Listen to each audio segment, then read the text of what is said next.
After losing her job in 2020, she started an Etsy shop, and it has made over $500,000 on Etsy in just 2 years without touching any inventory. Today, we're talking with full-time seller Cassiy Johnson about how she grew her Etsy print-on-demand shop and the strategies that she uses to create consistent and growing sales. Be sure to watch the entire video, guys. You won't hear any of these strategies anywhere else, stuff that you haven't heard before. So let's dive into the conversation now.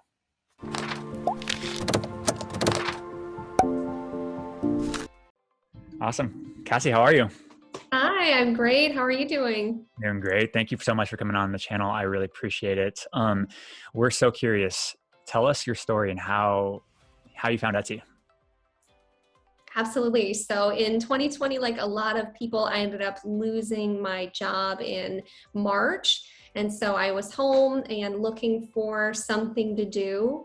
And I stumbled across a YouTube channel teaching print on demand and Etsy. And I'm the kind of person who just gets excited about things and does it right away. So within 24 hours, I had an Etsy shop and I had my first listing up for sale. Crazy. Okay, well, back up. So we're going to digest that a little bit. So you lost your job in 2020 and you were going on YouTube trying to figure out probably what the next, I don't know, look for something interesting. Is that kind of like why you went to YouTube? Yeah. I was looking for ways to make money online, and I ran across a lot of like drop shipping type videos, find products from China, sell it on a Shopify store. And that all just sounded like a lot. But then as soon as I found a video about Etsy print on demand, it was like, hey, you can start this literally today in 10 minutes. And so, yeah, I just started. That's interesting. And probably print on demand was because one, you mentioned like, it's just easy, fast to start. Probably you got attracted to like the lower cost to start also, and naturally like just a little less investment probably to go into. Yeah, pretty close to free. I mean, you have to buy some mock-ups and pay some 20-cent listing fees on Etsy, but pretty low barrier to entry. You don't have to apply to sell on Etsy. You can just open up your shop and start that day, which I think was the big allure to me at the time. Big time. I totally agree. Like I've experienced on like selling Amazon, Walmart and stuff like that. And like coming to Etsy versus all those other platforms was night and day difference. It was so fast. You can get up and running very quickly, very cheaply. So I totally agree with that. And you are, go ahead, sorry.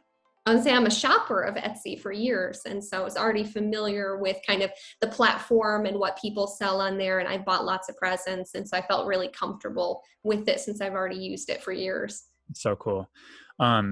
Where did you get the idea for what, kind of niches that you wanted to go into, right? For having an Etsy shop? Is it because you were already buying some of the things that you wanted to sell, or like, how did you get to that world? Absolutely. So in the beginning and still now, it's kind of a game of seeing what other people are already selling. Especially when you first start, it's hard to know what people buy t-shirts for. In your head, you're like thinking, there's only certain things people would buy t-shirts for, but people buy shirts for every holiday, every occasion, every season. And so in the beginning, it's kind of overwhelming. And I found myself making a lot of like really generic shirts, like, but first coffee, those kinds of things. And I found those just by looking through the Etsy search results and seeing what people had bestseller badges on. And if, say, there was like a bestseller badge on a But First coffee shirt, I'd make my own version of the text on a shirt, obviously given if it wasn't trademarked, and then I would list that for sale. I love it. Okay, cool. When did you so trying to go back to your first story as well. Like, so 2020, you found a YouTube video, you started your Etsy shop in the same day. You did your own listing same day or different day? First listing. I'm sorry, what was that? The first listing that you created, was it the first day or was it like a couple days after? When did you No, get I had my first listing up the first day. Yep, I made one in 3 seconds and put it up there. One thing that I have as a superpower is I don't overthink things as often, which sometimes is bad, but in cases like this, it's good. A lot of people sit and spend 30 minutes on a design and try and make it perfect. But usually if you just put some words and one cute graphic, you're good to go. You don't have to make things 17 different colors and 4 graphics and just the right size. Simple really does sell better sometimes. I love that. Okay. And then how long did it take to get your first sale? I actually got my first sale within 24 hours. I think that was just kind of like a lot because my mother-in-law bought from me, which I wasn't counting as my first sale. That was very sweet of her. But because she bought a mug from me, that same mug sold that day as well from someone else. So you do get a little boost in the algorithm if someone else buys something from you. And so I did kind of get that immediate gratification. Gosh, yeah. At that point, you're probably hooked. You're like, wow, this is the platform for me. At least there's like immediate traction, kind of immediate. And I think that's what we could probably spend some time talking about that a little bit too, is like how that happened. You just mentioned that your mother-in-law purchased that product from you. That kind of sparked the algorithm to be like, hey, I think like that thing converted pretty quickly. And then it probably showed it to more people. And then you happen to convert on another one because the listing was probably good and the product was good and all these other things were good. And sure enough, it just kind of like steamrolls from there. Would you agree? Right. Yeah, absolutely. And I think one of the big reasons it sold as well is, if you go by what's selling right now, then people are looking for that right now. So that particular item was a quarantine themed item. And so that was a really hot seller at the time. People couldn't see each other, it was social distance. And so a lot of people were sending each other gifts. And so that's exactly what mine was. So I think it's part, having good, simple designs, getting it up there, but having what's selling right now is really important. I love that. That's awesome. And just to give everybody some context, what do you do full time now? Now that you lost your job in 2020, tell us about your full-time gig, or however you want to put it. Absolutely. So in June of 2021, I officially quit my full-time job that I went back to after quarantine, or a different job anyways. And so since June of 2021, so just coming up almost on a year, I've been full-time just on Etsy. And then in the last 6 weeks, I started a YouTube channel that I'm doing full-time now as well. I love that. It's so inspiring, right? Like everybody listening to this, they're inspired because they want to be where you are, right? A lot of us are very similar, right? We all want to have like time freedom. We want to have financial freedom, and we want to have like those freedoms, that you pretty much have with your Etsy shop.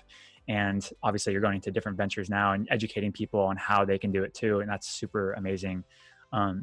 When you went into Etsy, like in 2020, what was your mindset? Is your mindset of, hey, I want to do X amount of dollars in revenue or profit from my Etsy shop in 1 year? Or like, how did you even think about that? Absolutely. So I didn't go into it with a ton of expectations. The video I had watched teaching you how to do it, they were like, well, I sold $759,000 in my first 8 months, Yep. And so I figured that might not happen.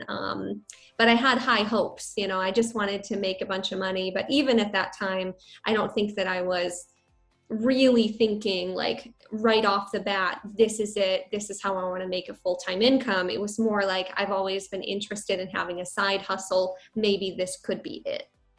It's amazing. And it actually worked because you put the work into it.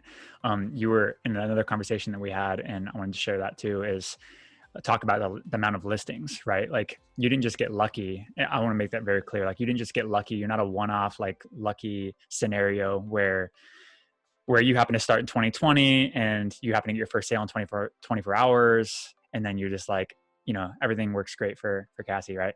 Like you mentioned you had tons of listings. Can you talk to me about like how many listings that you have on your shop? And so everybody can kind of hear the amount of work that you have put in. Absolutely. So I've just been just under 2 years total. So I think it's like the first week in May is when I officially started my Etsy shop.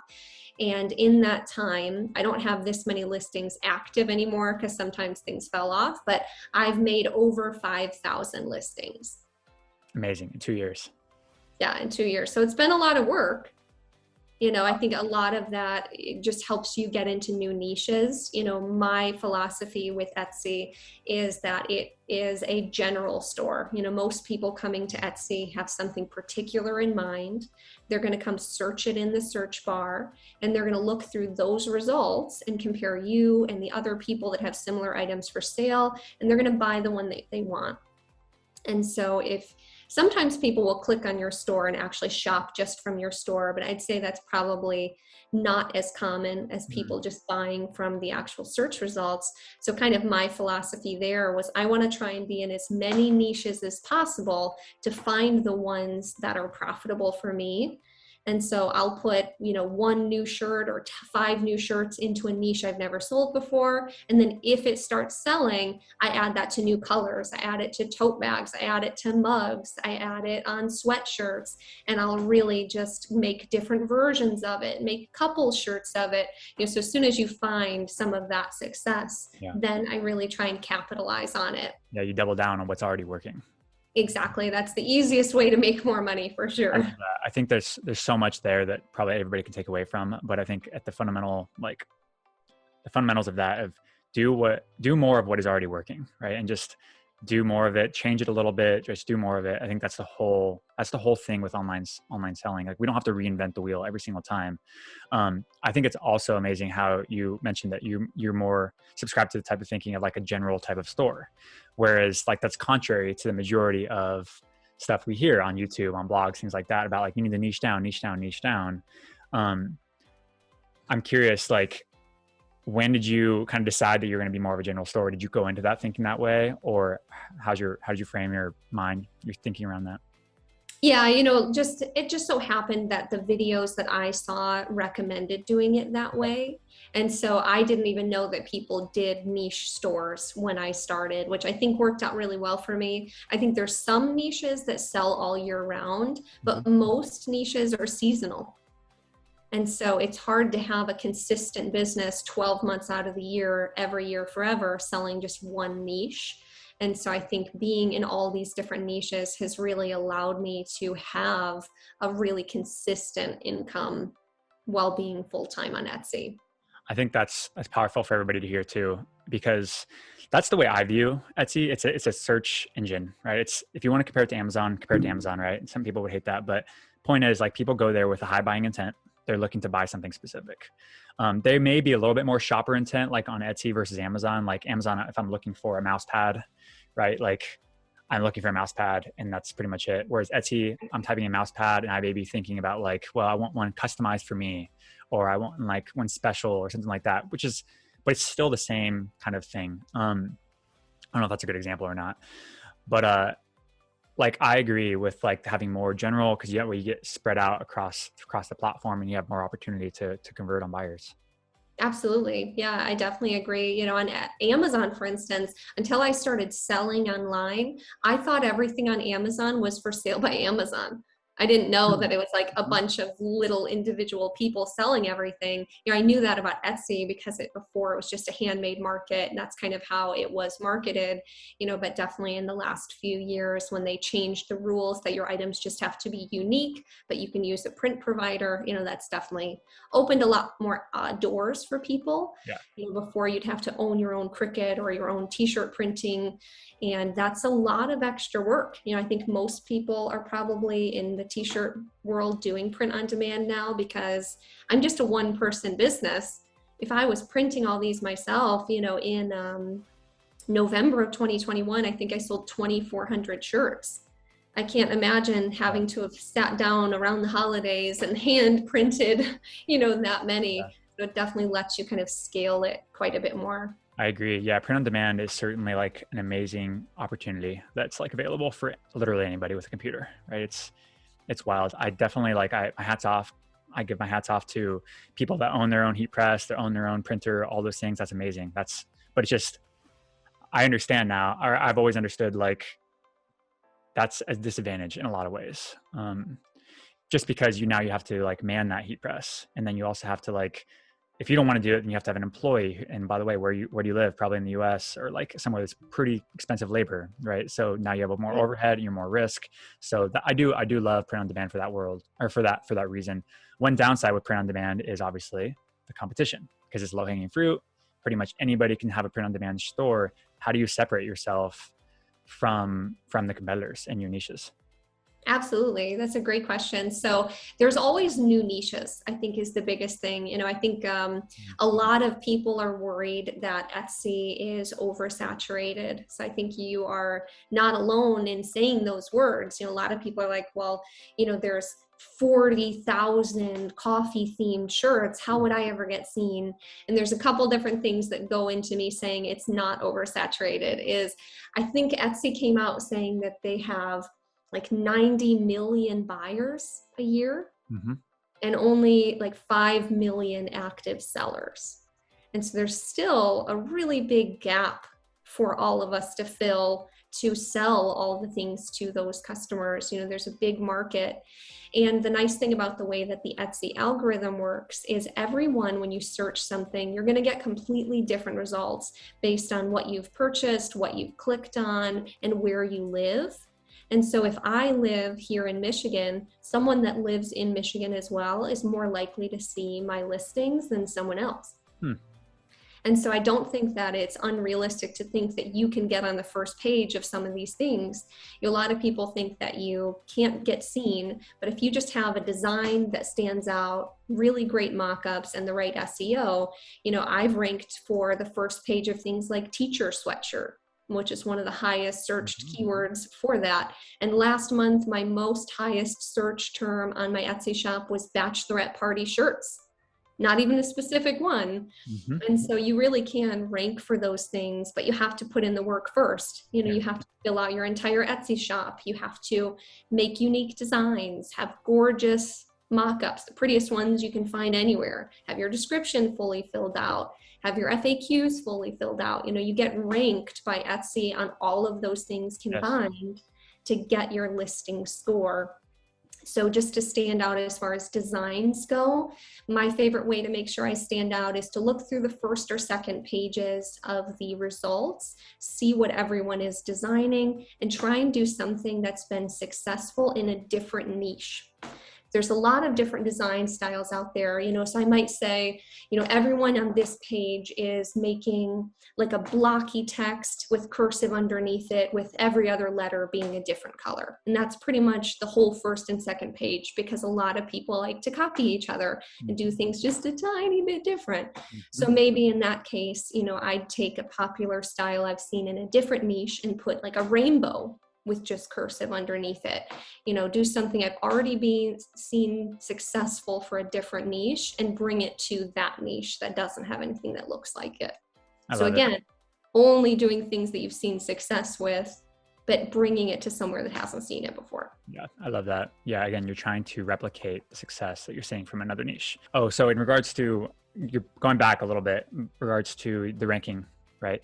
And how you showed up for, I think, teacher sweatshirt, you said, I think it's also important for everybody to hear is everybody gets a chance to be ranked. Like everyone has a time to shine. Like for example, if I launch a teacher sweatshirt today and it's a brand new listing, very likely my listing is actually going to be ranked for that teacher sweatshirt at some point for a short period of time. It's like what we call the honeymoon period. That's the same thing where we see, like if we type in teacher sweatshirt right now, you're going to go through a bunch of results on the first page and you're going to see some that have like thousands and thousands of sales. And then you're going to see a listing that has like 5 sales or 10 sales, right? It's like a brand new listing. You're like, how the heck that thing even got on there? The algorithm rotates the listings actually to that first page, actually gives everyone a shot to see if it performs well. So it's kind of a nice way for Etsy to kind of test out your listing. So I think that's what you're kind of saying is it's the complete package that matters. It's all of it. It's the description, it's the title, it's SEO, it's the FAQs, it's the images, the video if you can, right? The mock-ups, all of it. And it presents your product in the best light possible. And then if you do well, the market will respond positively to it, which will convert in a sale. Right, exactly. If you have all the right pieces in place, then you're giving yourself the best shot. It's hard though, because I think a lot of people get bogged down with the kind of like details of having an Etsy shop. You know, a lot of people that I know, they'll spend hours looking through the, you know, like statistics and their favorites, and they're like, well, I've gotten 20 favorites on this shirt, why hasn't it sold? And they'll spend half their time working, looking at the past. And I think that that's kind of a big mistake. One thing I did after a couple months starting my Etsy shop that I think did me a lot of favors is turning off the notifications for favorites altogether forever. I haven't looked at my favorites in almost 2 years at this point. It's been a really long time. And so I think it all comes back, I guess, is what I'm trying to say, is the 80-20 rule. You know, you're going to list 100 things. 80 of them will probably never sell, and the 20 of them are going to sell the majority of your business. And so the more listings that you can get up there, the more things you can try, different colors, different mock-ups, and figure out what's working and then capitalize on those, you'll do better than kind of dwelling on the little things is a big mistake I see a lot of people making. Cassie, you nailed that. A huge subscriber to like the 80-20 power law type of that rule. It's real. It's so real. It's been real in Etsy. It's been real for all the other e-commerce platforms. It's real in life, probably in general, right? Oh. There's a reason why it's a thing. But I agree. Like the successful shops that I speak with, that I see, that I analyze, they have like 1,000 listings, and the majority of them, literally like the majority of them, are terrible sales. Like they don't really do anything. Right. But only 20% of them carry their entire shop revenue and really make that shop, deemed successful. So it's interesting to hear you say that. Yeah, I think it's something a lot of people need to hear. So I'm glad you agree. Yeah. Oh my gosh. I kind of preach that on our channel also. What's your process for creating the amount of listings that you have? Because it seems like that's a daunting amount of listings. That's a daunting amount of work to majority of people. How do you create that many listings efficiently? Absolutely. So that is kind of my specialty. I think if there was anywhere that I particularly shine compared to other people, it'd be there. And I've got a really kind of simple formula to it. So what I do is I make a template for a design. So like, let's use that rainbow design I talked about earlier.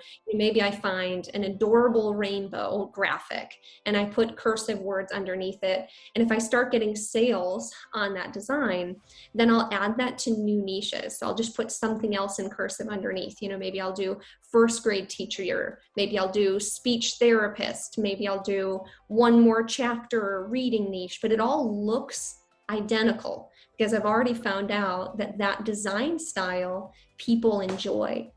And so I can make new designs in new niches this quick. And then when I find a new template of a design that I like that starts to sell well, guess what? I take that same design and I go back and I remake all the niches I've been successful in again using the exact same SEO. Wow.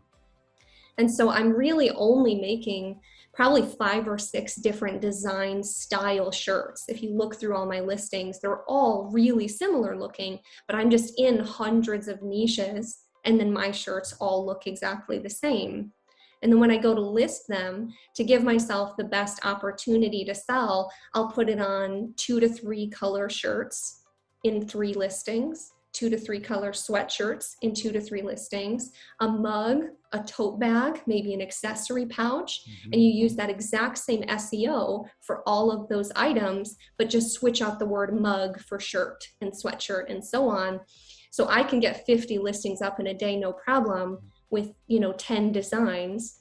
And then if they don't perform well, which it's without a doubt, some don't perform and some do, but if I hadn't listed all of them, maybe I wouldn't have found the one that eventually sold 100 things while the other sold nothing. So after, the period where it renews, I usually give things at least 2 renewal periods to see if they sell. And if they don't, I let those ones expire. So it is kind of just like a shotgun approach. You're just throwing everything out and seeing what sticks. But I know some people are magical unicorns and can list 300 listings and get 15,000 sales, but that's just not me. I have not found that success. This is kind of the way that I found works best for me. I love it. Yeah, you're basically like you're reusing what you've already done and just you're applying it to different products, different niches. I think it's so great for everyone to hear that, because so often I speak with people that like they have this one product, they have like 50 listings, and they're struggling to get their sales, and they're just wondering why, and they're trying to like tweak their tags and tweak their tags and tweak their tags, and they're just not getting any traction. And I think it's just so important to be like, sometimes you have to go a more shotgun approach, and you have to just find the one golden nugget, and out of all of them that you list, and then go run with that one. But until then, you need to almost like hunt for that one, right? Just kind of like keep throwing things up there. And the way to do that is obviously be efficient, like just like what you're doing. Exactly. And you can never oversaturate a niche all by yourself. There's going to be thousands of listings for any niche that you look at. If you start getting some sales in one niche, wouldn't you rather compete with your own listings than everybody else? Yeah. Why not have 50 listings in one search result? And then however many pages they go through, you're bound to be in there a bunch of times. If they even click on one of yours, guess what? You're even more likely to come up when they search anything else because they've already clicked something of yours. And so the more you can be in front of the people that you want to buy your stuff, the better option you're going to have. I think some of my niches that I've done well in, like teachers, for example, I've probably 700 teacher shirts because that's a niche I've made a lot of money in. And a lot of those have never sold, but I am there in every search result for every teacher shirts. Love that. I love that. When you say like you basically use the same SEO for every listing that you create, obviously you swap out mugs versus, tote bag. But that's interesting because I'm curious about this sometimes too, because I hear different schools of thought. Like some people, when they copy the listing, make a new one, they say tweak the tags. I hear this a lot. I hear some people like you just said like, hey, just duplicate everything. It's all good. It's a different product. How do you view, like, do you think that they ever compete with each other? Like as far as like ranking goes for like getting into rotation? What's your thoughts I around that? do. So I think it comes back to the scientific method. You only want to split test one variable at a time. If I'm making a couple different listings with different mockups, that's already such a huge variable because someone looking through the search results might specifically want a white sweatshirt over a black one. So if I had only posted the black one, they might never click on it and see that it also comes in white. And so you just scroll down a little bit and hey, there's my white one. So I want to be in the same search results personally when I'm posting all those designs. But let's say I have a design that does really well. You can look and see what keywords make that one successful, because the way that it works is usually it's one keyword that you end up really ranking for. You'll get a piddly amount of 20 other ones, but the majority of your search for a listing is going to be on that one key term. And so what you can try and do is niche down, maybe make a more specific shirt. So maybe if you had a teacher shirt and that one did really well, you would niche down and make a first grade teacher shirt, or a math teacher shirt. You try and get somewhere else more specific with using that same big keyword for teacher shirts, maybe that you ranked for, but try and show up for some of those smaller niches. So I think split testing, the mock-ups being different for your first round. And then if that's successful, use the keywords that you found to be successful in your next batch of designs for that one, but then try some different ones and replace the keywords that didn't get search results is kind of my thought. I love it. How often are you looking at your stats, your dashboard? How much of it is a numbers game to you? I don't look at my stats very often. Sometimes I'll look and see like I said, with bachelorette party shirts being my highest searched term last month, I always try and keep an eye on what I'm getting searches for, because a lot of times there's little golden nuggets in there. Someone will search something that's close to what you said, but not exactly. Mm-hmm. And so you'll get to find some of those like sub niches. And you're like, oh, I didn't know someone would want a mom version of the shirt that I made. And they just happened to click on mine. And so then I'll try and like make new ones. But typically most of my time is spent looking for new niches and making new designs. Awesome. How do you use, because you're an EverBee member, how do you use EverBee to kind of like help you do that stuff? Like Absolutely. what are a lot of questions I get is like, hey, how do I get the best use out of EverBee? Like, what should I be using it for? How should I use it? How do you use it in your process? Absolutely. So my favorite way to use EverBee is stalking my competition. So I've got this list on my computer of shops that I've been stalking for a long period of time. So if I find a shop that's really successful, what I'll do is I'll write down their shop name and I'll write down how many sales they have and the date. And then periodically I'll check back in, because it's really hard to tell when you find a shop that's been open for 5 years before EverBee, how successful each individual listing was and how many sales they're actually getting on average. And so again, my biggest, advice is to do what's working for other people, but make it your own. And so I really, now that I've found EverBee, it saved me so much time. I like going to these shops that I'm already kind of getting inspiration from and then sorting their listings by the most amount sold or the most average sales per month in an individual shop is where I use it most often. And that's where I find most of my new niches. Because if someone has a bestseller in one thing, they're probably doing the right things to be ready for bestsellers on other things. And you can find a lot of other little hidden gems for niches to try and get into as well. I love it. Yeah. Thanks for breaking that down too. So for everybody kind of not familiar with EverBee, basically go to a specific competitor shop that seems like they do well, like they have a ton of sales, that you kind of aspire to be like them. Click on analytics and basically sort by, as you mentioned, like the monthly sales, total sales, or monthly revenue, and basically pull out which ones are actually performing the best for that shop. That's awesome. Yeah, before EverBee, it was a much more manual process. Most people have things on sale, so you can't just tell at a glance, looking at their shop, what people have in their carts. And most people have hidden if you click someone's number of sales, you can see what they've sold in the past, every single item, but most people find out about that and hide it.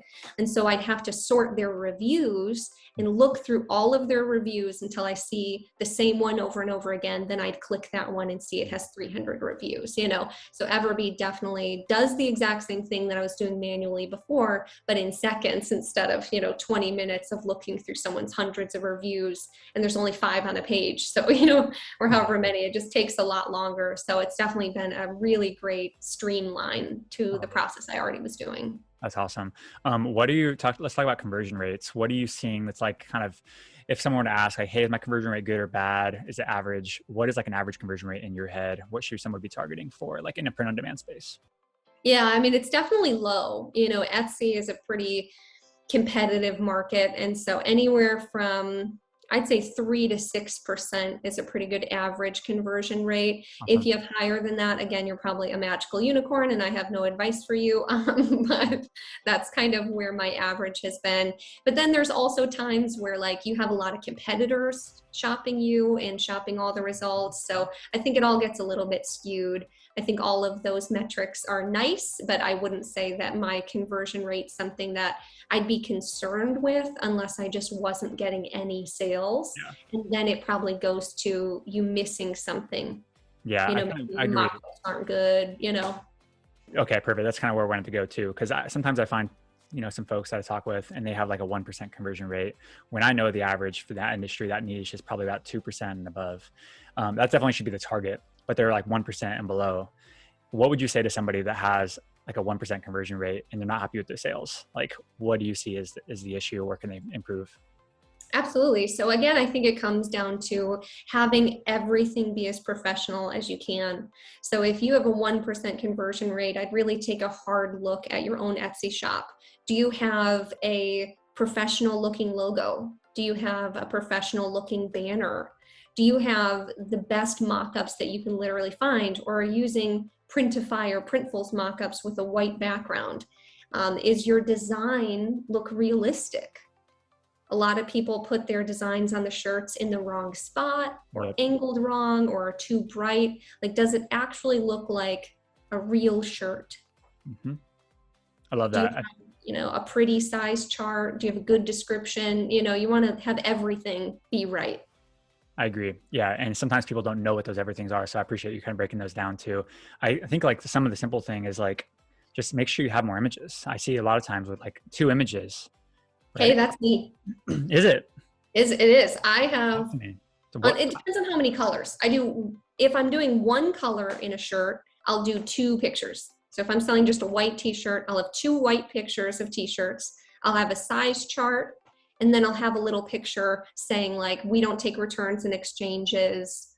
Check the size chart. It says like 3 or 4 little things on it, but that's it. I don't do. So you have 4. You have 4 in that case, right? Like 4 in that slides filled out. Yeah. Oh, so you're saying maybe someone would have like a picture of a shirt and then just a size chart and that's it. Or sometimes not even the size chart. Like they'll just have like a picture of a shirt and then like another picture of the shirt. I don't know, like just basically, I think more images typically equals more credibility and more trust with the shopper. Yeah, it has to be done in the right way for sure. I'd say at least 2 pictures of the shirt. If I'm doing 3 colors, I'll do 1 picture of each color, and that's nice enough. I like to do like a flat lay shirt where it's like laying on the ground or hanging up by a hanger, and then also do like a model mock-up as well so they can really get an idea of what it would look like on them. Yeah. Okay. So yeah, when I was saying that's definitely not you, what I was kind of thinking, at least more so I was thinking of very like, hey, just throw this picture up there, take it on my phone, send it up there. It's got like 2 pictures and that's it. But you're establishing trust, credibility, plus your shop's like credible because you have a lot of sales and reviews. So the combination really works for you. That's interesting. Okay, cool. Tell us about revenue. Tell us what since like, give us an idea of how you've grown your successful shop, you know, in 2 years. Like, what does that even look like? What's successful to you? Absolutely. So my first 8 months on Etsy, so like I said, I started pretty much in May of 2020. And between May and December, I sold $134,000 in revenue was what I actually sold in t-shirts. And the crazy thing about that is I sold 70,000 of that in November. Mm. Well, now in 2022, in April, I've sold over $525,000 on Etsy. So over the $500,000 mark now, which is pretty crazy for the first 2 years. Wow, that is incredible. I feel like that's so much. That's a milestone for so many people. It's a huge milestone, and you're going to be probably getting $1 million pretty soon, I'm sure. Yeah, I think it's just like anything else. You know, it's such a slow start, but as soon as that snowball starts going, you know, it's like your first 100 sales are the hardest. Then getting to 1,000 feels really hard. But getting to 2,000 isn't as bad, and so on. And now I think I've sold over 20,000 things, and it all happened. It really feels so fast. So you have to keep in mind that the work you're putting in now is really going to pay off later. You might not see the results 3, 4, 5 weeks from now, but a couple months from now, you really will, and it'll change your life. That's amazing. Yeah, $500,000 in Etsy. I mean, that literally is a life-changing number for a lot of people, especially in a matter of 2 years, right? That's a big amount. Especially, I know print on demand is like a little less profit margins than some niches, but I still imagine it's probably what 30-35% type of profit margins. Is that kind of what you'd expect in the print on demand world? Yeah, absolutely. I think just to give people an idea, in 2021, I sold 348,000 in revenue, and about 90,000 of that was profit. Amazing. That's one really important thing for people to remember is it's more about the end of the year. You know, the last quarter, you'll probably double, if not triple, what you made the rest of the year combined. So a lot of people that start this time of year and start really slow, you know, they get discouraged, they stop trying, and then they end up not being ready for Christmas, which is the biggest mistake anyone could ever make, in my opinion. Christmas for me, you have to kind of live in the future, starts in July. I start doing listings. I actually have, if I could give someone one tip to be ready for the holidays, is at the end of any holiday, like right now, Easter is right around the corner. It's too late to list new things. But what you should do right now is go see what's been bestsellers, since everything's a bestseller, that's going to be a bestseller at this point, and take down notes of what to make for next year. Because nothing's worse than July coming and Christmas being months away and there's no bestsellers. You don't know what's going to sell. Yep. And so I have a list from last year with 100 different designs to make. And so I'm not starting from scratch this time. This is something I've kind of learned myself that's been really helpful the last few holidays, is as soon as it's time to start designing, I already know what I'm doing. It's just a matter of making the designs, finishing the SEO, and listing it and moving on. I already have a plan, if that makes sense. I love it. Okay. That's a great tip. Because you have so many listings, you obviously run into some other big issues, right? Like trademark concerns, copyright concerns. How do you battle that stuff? How do you make sure you kind of stay clear of any type of those issues? Absolutely. So copyright stuff, as long as you're not copying anyone else, you know, that's why you have to make your designs unique and different than the search results in the same niche. So if you don't copy anyone else, you should be mostly good on copyrights, but then you also need to stay away from any celebrities, any TV shows, any movies. A lot of people will sell those. Jeeps. I know like 100 people who've gotten trademark infringements for using the word Jeep. So stay away from any brand name. I know you'll see hundreds of Etsy shops selling Disney shirts, but just don't do it. They'll get you eventually. It's just a matter of time. And so if you stay away from any of those things, trust me, there are enough niches to make money in without infringing on someone else's copyright. And then as far as trademarks go, I definitely check uspto.gov for any trademark terms before you make the design. Because nothing's worse than spending all this time making a pretty design and making mock-ups and then finding out that it's trademarked. So check if it's trademarked first. And then one tip I'd give, since things can get trademarked after you make them, is unless you think someone's specifically going to look for that term that you put on the shirt, like let's use that but first coffee design earlier. If you think there's really going to be hundreds and hundreds of people searching but first coffee, then fine, use it in your SEO, use it in your title. But they're probably not. They're probably looking for like funny coffee shirts. So instead of saying but first coffee in the title or tags, just say the generic SEO, funny coffee gift, gift for coffee lover. That way, if that term gets trademarked in the future, the person who holds the trademark is going to go search but first coffee on Etsy. And guess what? You're not going to come up. You have time to find out that it got trademarked and take it down. Love it. Okay. That's awesome. Really, really great tips. I feel like so many successful sellers that do over six figures per year on Etsy have this issue, right? It's a concern. It's like an anxiety thing in the back of their head. Like, just because sometimes you don't know what you don't know. Yeah. Yeah, it's always kind of in the back of your head. So if you just always keep it in the front of mind and be mindful and try and be careful, you'll probably be fine. But if you ignore it and forget to check, you have to check every word you use in your title, every word you use in your tags, every word you put on your shirt. Even individual words sometimes can be trademarked. So you just have to take the time to check it all, even though it's annoying. Yeah, totally. I think it's just part of the business that you're in. That's one downside, right? There's a bunch of upsides to print on demand. There's a bunch of upsides to like selling on Etsy, but there are some downsides. Like anything, there's always a sacrifice, and you have to be mindful of those things. Those are really, really important for your business. How do you make sure you don't copy someone's design, right? Like, let's say I see a t-shirt, sweatshirt, and I'm like, I want to sell like t-shirt, sweatshirts too. I like that niche. I'm a teacher or something like that, right? And I see this one's crushing, right? It's doing like $5,000 a month in revenue. And I'm like, oh, I want to make something like that. Obviously I don't have the intention to copy the design, but I do want to model it, right? Take some pieces that do well, but obviously I want to make sure I'm not copying by any means. How do you get somebody through that thinking, right? How do you make sure that they're not doing that? Absolutely. So I would give someone the advice that the more important thing to copy is their SEO.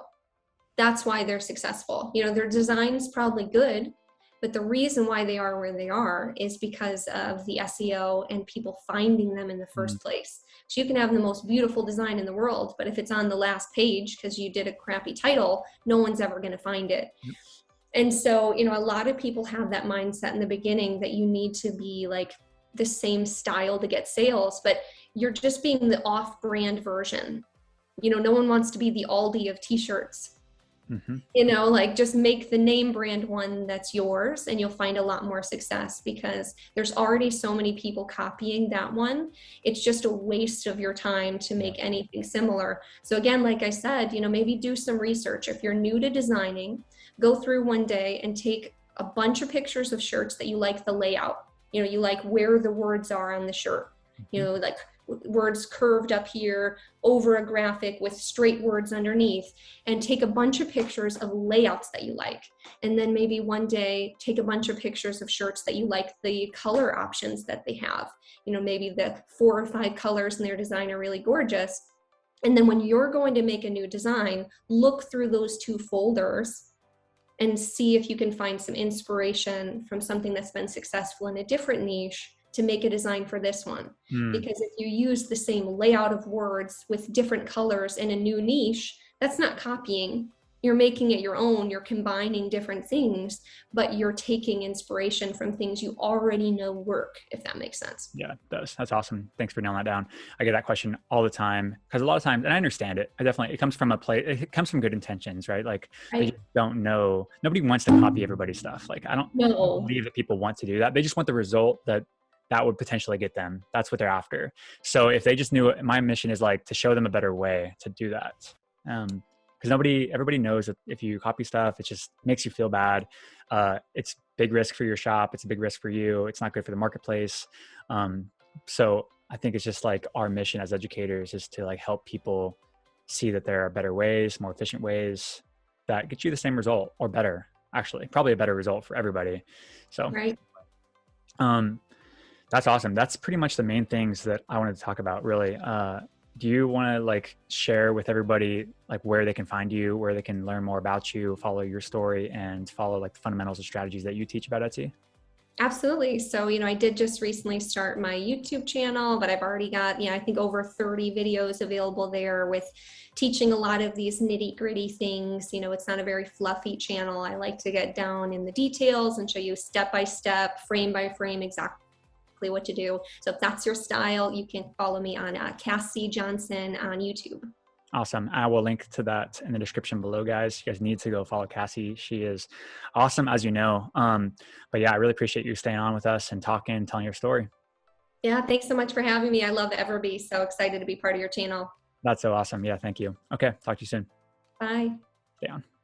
You guys watching the videos to the end. Again, be sure to check out her YouTube channel and link in the description below. She shares tons of free strategies, free tips on growing your Etsy shop. Second, if you're not using EverBee yet, go sign up for free in the description below. You guys need to be using data to make decisions in your business, find the best products to sell, find the best tags to use on Etsy by using EverBee. If you guys are already using EverBee, we love you. We appreciate you. We wouldn't be anywhere without our amazing 10,000 plus member community. And finally, what did you guys learn from today's video? I'm curious, what was there any big takeaway that made you say, aha, comment down below. We do this videos for free. So any kind of feedback really helps us kind of craft the content that we provide. Appreciate you guys, and I'll talk to you soon.